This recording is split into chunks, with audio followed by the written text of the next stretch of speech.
everyone. Today we have a very special guest with us at FYI here. She's not just Miss Universe 2024. She's the voice, the vision and the vibe of a generation. वो एक नाम नहीं, एक नई सोच है. दुनिया ने उन्हें स्टेज पर देखा, लेकिन आज हम उनका दिल सुनेंगे. From breaking beauty standards to owning global stages, Noor Xarmina is here with us today. Elegant, unapologetic, graceful, fearless, और हर लड़की के लिए एक inspiration. Noor, welcome to FYI Digital. Thanks for having me. Millions watched you become Miss Universe 2024 Pakistan. But who were you the night before the crown and who are you now?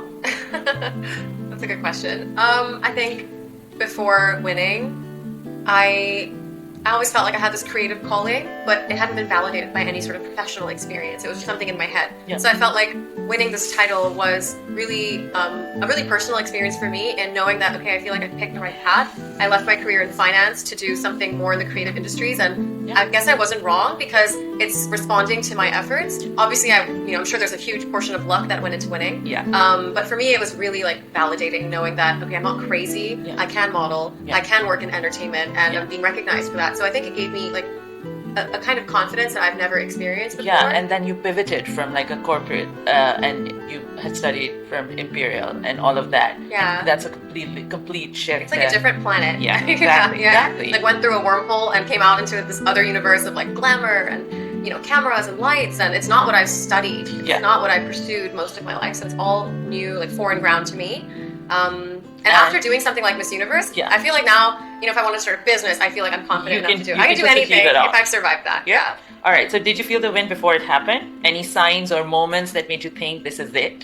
I thought I had a good chance. I went into that competition well trained. Like in the short amount of time I had before applying, I did as much training as I could, so I felt confident. But no, I never really knew because I felt like it would just be too good to true. It's not like you dream about these things happening; they don't actually happen. Yeah. So I think, and after doing something like Miss Universe, I feel like now, if I want to start a business, I feel like I'm confident enough to do it. I can do anything if I've survived that. Yeah. All right, so did you feel the win before it happened? Any signs or moments that made you think this is it? I thought I had a good chance. I went into that competition well trained. Like in the short amount of time I had before applying, I did as much training as I could, so I felt confident. But no, I never really knew because I felt like it would just be too good to true. It's not like you dream about these things happening; they don't actually happen. Yeah. So I think I can be quite pessimistic and self-deprecating in my own head. I'm very critical of myself. Okay. So like, there's no way I'll actually win. So it was a really huge shock. That's great, and it's great that you won. Tell us about the Noor before the spotlight.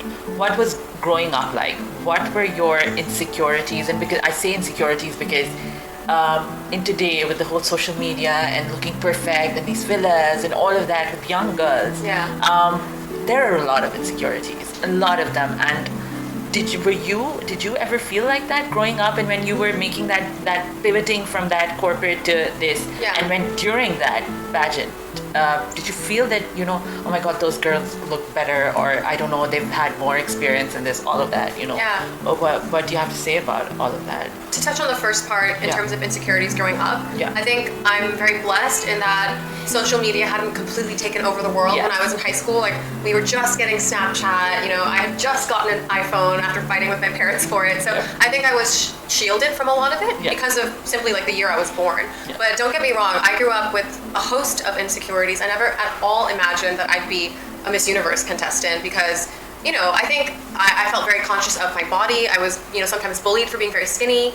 At that age, people will kind of pick on anything. It's arbitrary, right? You could be thin, you could be plus size, you could be curvy. People won't like anything, skin color, body types, all of it. I actually have curly hair, naturally very curly hair, and that was a huge insecurity for me because most girls had really soft and silky and smooth, wavy hair. And so, so to answer your question, I had a lot of insecurities, and I think if that were coupled with the pressure of social media, I don't know if I would have even had the confidence to do what I'm doing. So I think parents today need to be extremely mindful and selective about what they're exposing their kids to. I don't know how they're doing it. That's true. It's difficult. Yeah. Do you have children? No, I don't. Not yet. Okay, so we'll figure it out when our time comes. Yes. Yes. That's like sort of a fear for me. Like what's going to happen then because of the change, because of all the expectations that the world keeps with, especially 14 years old. And I think that they're in their 20s because they've gotten work done and they look so put together. When I was 14, I looked terrible. Frizzy hair. No sense of style. Yeah, it was very innocent. So I think girls are experiencing a new level of pressure to look a certain way. And I think, unfortunately, everyone is kind of magnetizing to one very specific type of like Instagram beauty with big lips, small nose, certain kind of sleek hair. Everything, yes, all of that. Yeah. So that can't be good. That can't be good on your personal growth. What is your take on Pakistan and India and this desi culture of this Gora culture, the concept of Gori Ladki and Gore Log and the obsession with it? What do you have to say about that? I think it has historical roots that are so obvious if you unpack it even one layer. We were colonized by a foreign power, and a lot of like the sort of mental associations around skin color root back to that. So in Europe, if you have darker skin, it means you're able to afford holiday and you can travel to get a tan. In Pakistan, in South Asia, being tan means you are working out in the fields historically. And so if you think about it, it's completely arbitrary. Yeah. And it's like saying, oh, like this zebra has stripes that are thinner than that zebra. So thinner stripes are better. It's ridiculous. It's ridiculous. So I think that if you look at the fabric of Pakistan, we have so much ethnic diversity. We have people who look more East Asian. We have people who look German up north. We have people who look much darker in the south. And we should really celebrate how diverse being Pakistani means. You know, and people have one sort of image of beauty here, but I don't think like lighter or darker skin equates to better or worse. It's so personal, and everyone should celebrate that. So, what cause are you most passionate about using this platform for? Climate activism, because that's excellent. Earth is dying, and as of now, it's becoming worse and worse every day. Absolutely. I mean, look at the floods in Pakistan this summer. People are dying, and sadly, Pakistan doesn't even contribute to global emissions. But it's the countries in this strip that pay the price heaviest, and the countries that are responsible care more about their profit margin and businesses excelling than like people's lives being destroyed. So anyway, I think it'll be the biggest issue that might have the power to unite humanity as a species, because we are so divided with these arbitrary artificial lines that we call national borders. Eventually we're going to have to figure it out as like a collective. If one place is wiped out, everything's going to go with it. There'll be a war for water very soon if we keep this up. This segment is called Universe in 60 Seconds. Okay. The last person you texted. Hera, who's standing right here to help me coordinate this interview. All right, great. One thing always in your bag except for your phone. Ooh. This is so random, but a small bottle of contact lens solution. Okay, fine. Because I'm blind without it. I have that in my bag too. You get it, All right. So a dream role in a movie. I really want to play Fatima Jinnah. I actually just said that recently. Yeah. Wow, I think that would be great. Like an untold story that we need to see on screen. Yeah, for sure. That would be great. A conspiracy theory you low-key believe. Oh my God, have you seen The Arrivals? No, I haven't. Okay, anyway, it's something about like how there's like some group of people who are controlling everything in the world, but maybe that's too far-fetched. I completely believe that. You believe that, yeah? Okay. One DM that shocked you, and you have to be honest. Do you remember? Oh, I mean, I've gotten so many death threats, so there were some really horrific ones. Oh my God. Yeah. Goodness. Okay, if Miss Universe had a talent show, what would you do? Dance. No. Yeah, All right. I love to dance. All right, cool. But they didn't have one, luckily, so I was saved from that round. Yeah. This segment completely misunderstand about beauty pageants. How challenging they are, because I think people, they see the show, they see a girl walk for a 30-second runway, wear a pretty dress, and I'm like, oh, okay, that's beauty pageants. No, it's extremely rigorous. You train for public speaking. You train for hair and makeup. You have to do that yourself at the show. You have to put together a whole wardrobe, which is probably one of the biggest challenges for me, because they fly you out to different countries every year. Like different countries host them. We were in Mexico, and for 1 month you're in a constant sort of state of glam, like full glam. Gowns and heels and hair and makeup, and every look you put together is scrutinized to extreme detail. You have to have a storyline to what you wear, how you speak, who you interact with. Everything is very much strategic. And the walk is also the most unnatural thing. Your shoulders go back, your spine changes shape, your hips are dislocating. So it's a lot of work. A lot of work goes in it. A lot more than I had any idea about, because I wasn't very familiar with pageantry myself. Wow, that's great, and you won. Something people completely misunderstand about beauty pageant. Right? So you've represented not just a country, but a culture and a mindset. What part of your heritage do you carry with pride?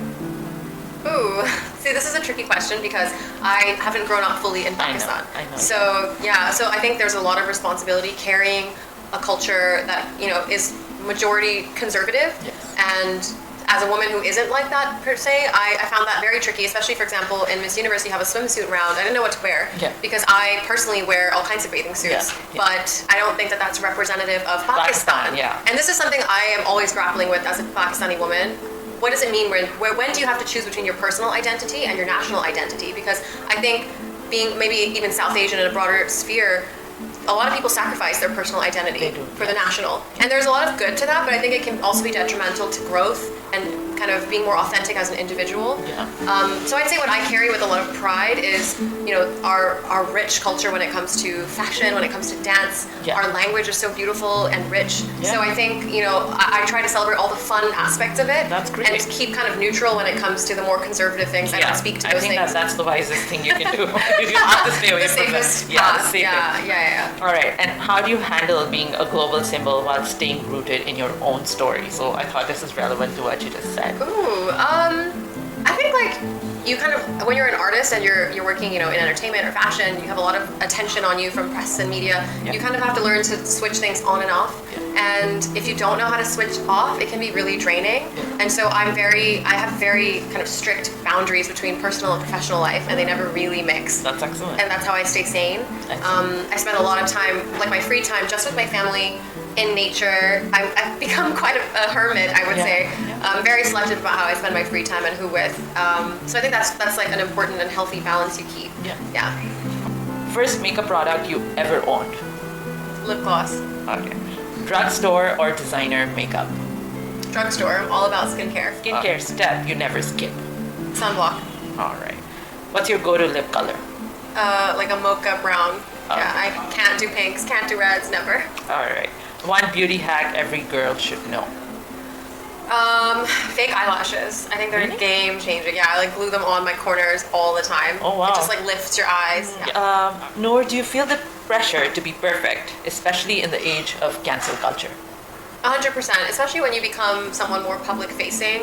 I feel like there's no winning. If you say anything about, you know, politics or religion or these sensitive topics, you will piss someone off. So I think my sort of whole MO is to completely seclude myself from that, because if I were to start speaking my mind about every topic I'm passionate about, I'm sure like I'm gonna have to deal with all kinds of unpleasant internet trolling, and I don't want to expose myself to that when I'm already exposed to so many other kinds of negative criticism. But I think I will say, like, there are boundaries. Like if certain things happen, like for example in Palestine, like that should not be hush hush. That I think people should 100% speak about causes like that. Be authentic, be true to what matters to you. But it's a no winning game essentially on the internet. That's heels or sneakers? Sneakers. I hate heels. Spicy or sweet? Sweet, always. Instagram or TikTok? TikTok. Really? I mean, I use Instagram. I post all my stuff on Instagram. I have like no TikTok followers, but TikTok is so funny. I can spend hours and hours. My algorithm is hilarious. Oh wow. You don't use it? No. I mean, I'll add you on TikTok. I'll send it, but I don't use it. No, we need to connect on TikTok. I'm gonna send you so much good stuff. Okay, please do. Spam coming. Definitely. Celebrity crush growing up? Alex Pettyfer. I had many dreams about him. Do you know who he is? No, I don't. You don't? You know the guy in, oh my god, even I'm forgetting the movie. Anyway, Google him. He's cute. And he's married now though, sadly. Aren't they all married? All the good ones. Alright, so if you weren't Miss Universe, you would be? I think I'd still be doing what I'm doing. You know, I went to drama school, I want to be an actor. I'm modeling to try and become an actor. So, nothing else. So, are there any, like, are you working on something? I'm auditioning for stuff. Okay, so we'll see. You know what I'm going to start doing is just doing a little like short film myself, by me, for me. See what the world makes of it. That's great. That's great. The little girl watching this right now who thinks she's not good enough, what would you say to her? I'd say you have to have faith in yourself, even if you fake it, even if you don't believe it. Just pretend you do, because people will soak up any story you tell them. So if I go into a room and I tell people like I'm confident, I'm going to become Miss Universe, they'll start believing it, even if I have doubts. So I'd say don't ever let your self-doubt stop you from pursuing something that sounds crazy, because it's only the people who go after the crazy that live on to have incredible lives. Exactly. You know? Make a difference. Yeah, absolutely. So I think like just literally throw out all your self-doubt. Everyone has it. I have it. But I truly believe in the fake it till you make it thing. And work hard to do it. Work very hard, but don't doubt yourself. All right, and years from now, how do you want people to remember Noor Xarmina beyond the title? As a trailblazer in film and fashion, someone who bridges East and West into a more like harmonious sort of. And that's what we want. That's what the world That's what we needs. need. I think that's definitely what we need over here. For sure. A complete rebranding of what it means to be a contemporary Pakistani woman. Definitely. The little girl, thank you, Noor, for coming and answering all our questions in a very beautiful way. We were truly, truly honored to do this with you. Thank you. And hopefully in the future, we can do another part of it with some more news from you. Yeah, maybe if I land my first role, I'll call you up. We'll do another one. Inshallah, for sure. Yeah. Hey guys, this is Noor Xarmina, Miss Universe Pakistan, and I'd love for you to keep following FYI Digital on Facebook and Instagram. And don't forget to subscribe to their YouTube channel. See you guys very soon.